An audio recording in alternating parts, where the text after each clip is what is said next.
go, go!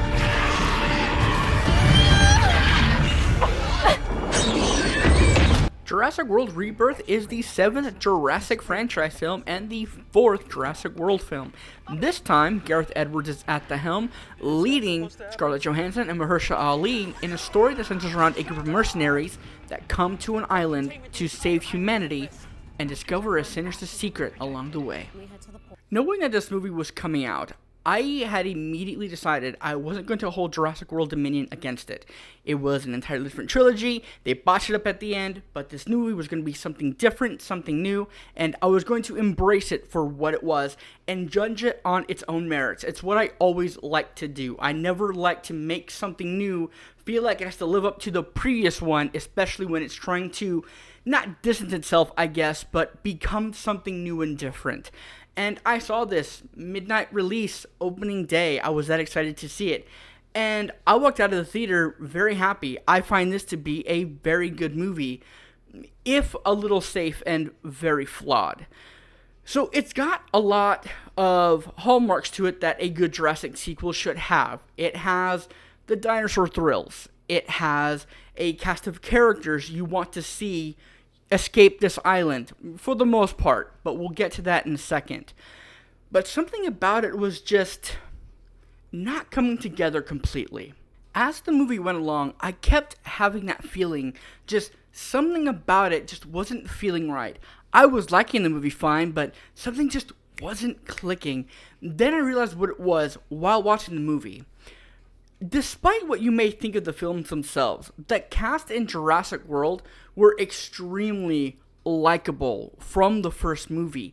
They were iconic. They got us immediately. The original cast of Jurassic Park, and as they progressed in the other park sequels with Ian Malcolm and Alan Grant in 2 and 3, they had that it factor.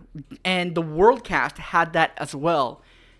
This cast of characters just doesn't. The actors in it have that it factor. We like them all well enough. We like Scarlett Johansson, right? We like Mahershala Ali. We like Jonathan Bailey. But the characters themselves just don't have that iconic feel to them. They feel very safe. The characters themselves are just fine. I like them, and they're well performed. But they're not written in a way where I feel like, yeah, you know what? I could see myself following these people for 3 movies. And then the other problem is that, like any other Jurassic sequel, we have 2 parties going on here. We have the mercenaries, led by Scarlett Johansson and Mahershala Ali with Jonathan Bailey. Then we have this family, which is a dad and 3 kids, an older daughter, a little girl, and the daughter's boyfriend. And they come across each other, an attack happens, of course. They end up stranded on the island, marooned, whatever you want to call it. And then they go their separate ways. And there wasn't really anything to make their 2 stories cohesive. For me, it would have been a lot worse if the characters weren't likable and the movie didn't work for me on a writing level. But it did, because this movie, despite having its character flaws, feels more like a direct park sequel than any of the World movies did, other than the first Jurassic World. Now, as we all know, the Jurassic franchise has always had these hefty, lofty messages about playing God and the consequences of that, and Jurassic Park balanced the dinosaur thrills and that philosophy together extremely well. It's one of the greatest movies of all time. And that's what I like most about the Jurassic franchise as I've gotten older. Of course, when I was a kid, it was the dinosaurs, but I've come to appreciate what the writing has been trying to say in these movies as it's gone along. But the whole franchise as a whole is so uneven quality-wise. It's so funny. The problem with the Park trilogy was it got dumber as it went along, because I think they just didn't quite know how to progress their narrative. So they figured, hey, people like the dinosaurs, let's just give them more of that. And it was with varying results. The Jurassic World trilogy got way too complicated, especially with that last one. They tried to really lean in on that philosophy, and I think that there is sort of a perfect balance. Now, Jurassic World Rebirth doesn't really have that balance. It is actually a very simple story, and it was reminding me a lot of The Lost World. The only difference is that The Lost World is a lot louder. Yeah, this movie doesn't have any of that, but it does have that simplicity that The Lost World had. Yeah, The Lost World had some of that messaging in there, but it was really about the dinosaur thrills more so than the first one was. Rebirth is about those Jurassic Park dinosaur thrills, but it's scaled back a bit, and that's what's the most disappointing about it. I understand that it sounds like I'm being negative on this movie, but all I'm really doing is giving you the major flaws of it, because again, I did enjoy this movie, but to give a bit more perspective on the flaws that I saw in it, let's go ahead and get into the details just really quickly. First off, the characters. There were actually more characters in this movie that I didn't care for than I actually liked. There were none of them that I outright hated. One came pretty close, but there wasn't any that I outright hated. But I only really cared about the main trio: Jonathan Bailey, Scarlett Johansson, Mahershala Ali, Henry Loomis, Zora Bennett, and Duncan Kincaid. Right? I only cared about them. I found them really likable. I found the most likable, honestly, for me to be Duncan Kincaid, Mahershala Ali's character. You know, he's really brave. He has a charm to him. He was just really cool. And, you know, he really was believable as this protective mercenary badass, right? There's some point where the kid in the movie is really scared, and the camera holds it on his face while he's looking serious, and he says, "I promise I won't let anything happen to you. You won't be hurt on my watch." And you believe it. And you know what? He does it. The characters had writing like that with them. But again, they just didn't have that factor that the last cast did. But then you have the family on the other end of things. And I really didn't care about these characters at all. They were likable, but they had nothing to do with this movie. They were thrown in there mainly because there's always a kid in these things. And the reason they were involved was actually really contrived. But, you know, it didn't ruin the movie for me. It almost did at some points, because when we cut to them doing their dinosaur things, when they're running from dinosaurs, it kind of stops the movie dead just a little bit. But what's going on is likable. Whenever they encounter a dinosaur, it actually is pretty exciting. But you cut to the mercenaries, and they're definitely the A-plot, and this movie could have been just that. If this was a worse movie, I would actually hate it, I think. Because if there's one thing I hate about a movie the most, is when it can't decide what it wants to be, right? You could have these mercenaries in the jungle movie, or you can have this family stranded on an island movie, or if you're a good enough writer, weave it together, which you could have, but they wanted to do the two-party thing, and it just didn't come together that way. But again, with there being kind of two movies going on here, I like both movies fine. I just wish that in this final product, it came together a lot better than it actually did. Now, I knew immediately this movie would be a hit, not only because I was liking it, but because every time the daughter's stoner boyfriend said something, my audience was like,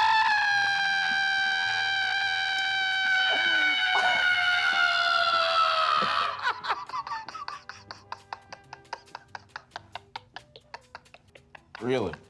You like that one, huh? oh yeah, this movie's gonna do just fine. Next up, the dinosaurs. They're very cool in this. I loved all the dinosaur sequences in this. They were just like I knew Gareth Edwards would actually go through with.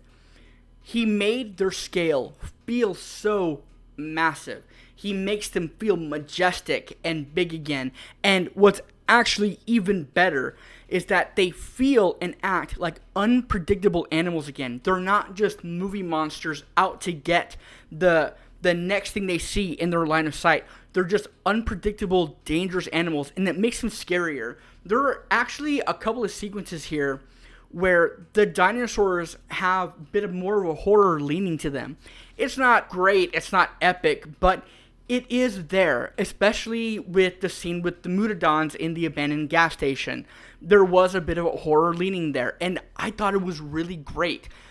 It emulates the kitchen scene with Lex and Tim when they're trying to hide from the raptors a little bit. But what was so refreshing was that after all of these big, loud action Jurassic movies that I don't even personally dislike, I just, after seeing that, wanted to see something different, it felt so refreshing to have these dinosaurs feel scary again in an unpredictable, primitive manner. Now, despite me liking the dinosaurs in this, I think there's something with the dinosaurs that we can stop doing. And that's the glory moment and hero shots of sauropods. They do that again here with the Titanosaurus, and it's a pretty scene, and I liked watching it, but every movie since the first has done one of these. I think the only one that doesn't is The Lost World, and here they do it again, and like I said, it's pretty and everything, but it felt also kind of like passé. We don't need these anymore. We get it, right? The dinosaurs, especially the big herbivore ones, are very pretty. And they try to, add something in there by making them like hugging each other and, showing affection to each other. And the scene in a way works with who's watching these sauropods, because you have these people that are from a world where dinosaurs now roam among them, and they've kind of become a problem, right? But you have this one person, one character in particular that loves dinosaurs. He still loves dinosaurs, and he's seeing them in their natural habitat and seeing how majestic they can be when they're left alone to just be. And it works in that sense, but we've kind of seen this scene play out over and over again. At this point, 6 times now. It's coming to a point where now when I watch one of these, I just look at my watch like, that sauropod scene's coming up right about now. And it's always after like a thrilling chase, right? That's how these movies always end up. There's always like a moment of calm, and there's a big sauropod scene, and I just don't think we need it anymore. Now, speaking of dinosaurs being out in the world, the dinosaurs are now dying out, and it's not something that I'm that crazy about, because Dominion, having promised that there would be dinosaurs out in the world and them really focusing on that and dealing with that, they didn't. I was excited for that. I like that idea. It's the natural progression of the series. So the fact that this movie in the very beginning just kills off these dinosaurs is really disappointing. But what I found also disappointing other than that was with the kids, they don't really do anything with that. By this point in the franchise, there are kids that are like high school age and under at this point would have grown up in a world where there have just been dinosaurs since the day they were born. And they would go into one of 2 camps. They would hate the dinosaurs, which the little girl in this states that she does, and then she doesn't all of a sudden. I'll get to that in a second. Or they would be obsessed with dinosaurs like kids are now, except now they live in a world where they're living and breathing. So their behaviors and everything are going to be known, and they would then learn about those and have like encyclopedic knowledge of these things. Those would be the 2 camps. And this movie could have done that with the little girl in this, and it really doesn't. It kind of does one thing a little bit, and then it backtracks. That's what this movie does a lot of. It's ooh, interesting idea. Yeah, we're gonna back out of that.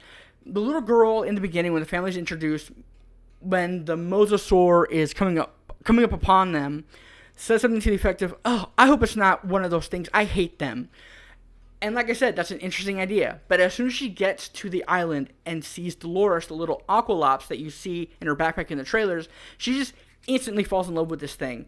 And it would have been so much better to have her have a character arc where she sees this thing, doesn't like it, it just wants to be her friend, and near the end of the movie, have Dolores, save her, distract a Mutodon from attacking her or something, distract her, and then she comes to appreciate that there are dinosaurs that are nice, or just something, but they don't. She says, "I hate dinosaurs." Meets Dolores, "I love dinosaurs."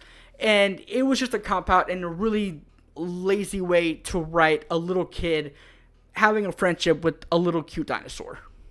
What really broke my heart now that I've seen the movie is that it's been marketed all wrong. You watch these trailers and there's a whole lot of lines in the trailer that are not in the movie. This island was the research facility for the original Jurassic Park. Please don't say they're raptors. They're raptors. The worst of the worst. We're left here.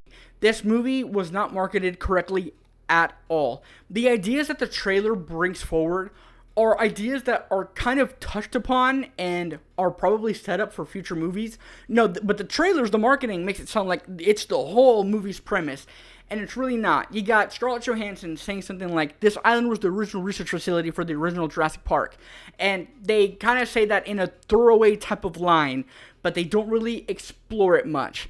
Then you have Jonathan Bailey saying something like, the worst of the worst, we're left here, and then, cut to the D-Rex. That's not really what this movie's about. That'd be cool, but it's not. It's just a simple, fun, thrilling island adventure movie. But the mutant dinosaurs are pretty cool, if a little scarce, and they should have been in it more, especially the D-Rex. So the D-Rex is sort of a bookend monster. It's in the intro that shows how it came out to break out of, the facility it was in and everything, which is kind of like Final Destination-esque, kind of a little bit, because it involves a candy wrapper. Anyway, the D-Rex has a kill in the beginning of the movie, and then does not show up again until the present time of the movie at the very end, and is the final boss dinosaur at the very end, right? And that disappointed me. The D-Rex should have been the big bad dinosaur they're running from the entire run of the movie. That's really what they should have done.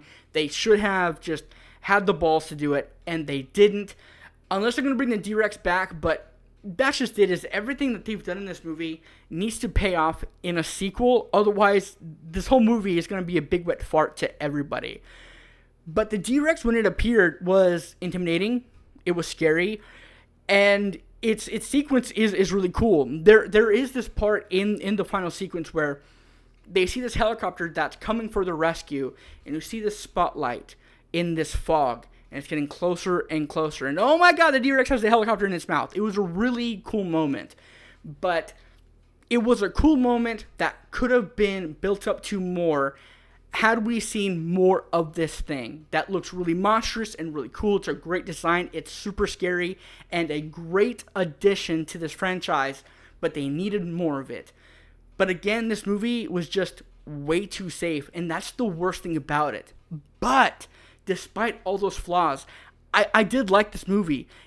It's just that at best, it's just okay. And if you're going to go see it, I recommend it, but go to like a matinee or something. Don't pay full price for this. You'll be super disappointed. But I did really enjoy it a lot. And I think that I would want to see another one of these. I just want them to do more with this concept of mutant dinosaurs and an island of misfit mutations and things. Like, get crazy. Finally do it. Finally give it to us. It seems like they're trying to get away from that, as if they think that nobody liked the hybrids of Jurassic World, when that's not the case at all. People liked the hybrid dinosaurs. They just didn't like that you made everything so convoluted surrounding them. So give us more. Make these things freaky now. Make them freakish. Make them actual monsters. Because there's one thing people keep forgetting about this franchise, is that these things are chimeras anyway. It has been stated that they're not actually dinosaurs. They're more like theme park monsters. So it would make sense that a few of them, if not quite a few of them, would come out looking really scary and kind of messed up. So lean into that. Do more of it. It's the natural progression of this franchise. And you can still have real dinosaurs here and there. You keep coming up with ways to have different dinosaurs on different types of islands anyway. So just go for it. Just do it. Do it! So, final thoughts. Is Jurassic World Rebirth a good movie? Yeah, absolutely it is. It's not great, and it's definitely not one of the best Jurassic movies. It's definitely in near the bottom more rung for me. It's one of the lesser ones for me, but I do like it, and I can see myself watching this one on repeat viewings quite a bit. But the thing is, I do find it hard to recommend that you rush out to see it, because it is a very safe and held back movie, but it is going to be a big general audience hit. So if you've seen the trailers and you think, ooh, I'd really like to see that, they did market it kind of incorrectly. They did this movie kind of foul in that way. So I do want to let you know, if you're going to go see it for like half price or something, and you'll have a much better time doing it that way. Because if you go out there full price and you get your concessions and you get your bucket and your collectible cup and all that stuff, you're going to feel like you wasted your money and your time. But if you go on like a $5 Tuesday and you get yourself a drink and you just sit down for an afternoon that you have free time in, you're going to have a lot of fun. But those are just my thoughts on Jurassic World Rebirth. I hand it off to you. What did you think of this movie if you've seen it already? What do you think of the Jurassic franchise as a whole, both park and world? Let's talk everything Jurassic franchise, dinosaurs, movies, down in the comments, and I'll see you in the next one. Take care.